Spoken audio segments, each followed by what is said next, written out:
来继续来看台湾师范大学的学生简基生，因为甲女骹球队抽血换学分的事件也出来，讲起由骹球界来攻击。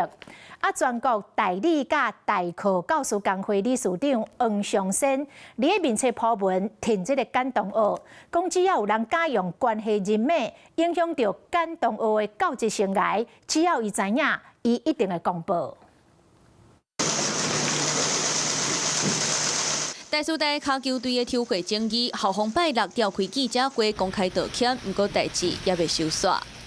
全国代理暨代课教师产业工会理事长黄尚先伫咧面册铺文讲，伫咧骹球界已经有人伫咧攻击野寮的简基生，伊伫咧面册呼吁教育界所有人徛出来支持，嘛邀请简基生甲学校实习任教，强调向哪家动用关系，影响简同学的教职生涯，绝对会一个公布，而且封杀。 周泰英教练之前的学生，像是跟周教练比较好，或是等等的选手，可能也在教育现场的，会认为他可以用这样子的人脉去影响简其生。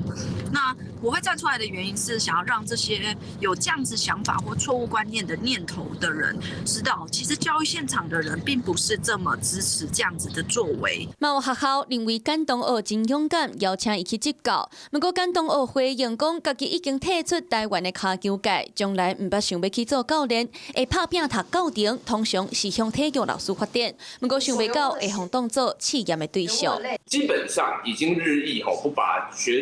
教师的教学作为升等的考量了，比较就是以研究的成果，特别是研究的篇数，发表在国际的期刊上面的数量。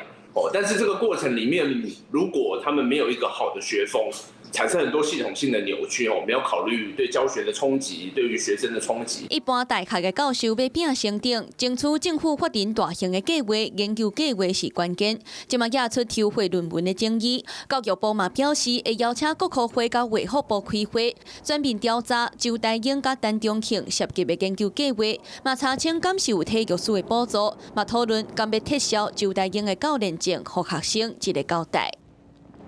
Hello， 大家好，我是林依文。想要抢先掌握最及时的新闻资讯吗？赶快订阅、按赞、开启小铃铛，锁定华视新闻的 YouTube 频道。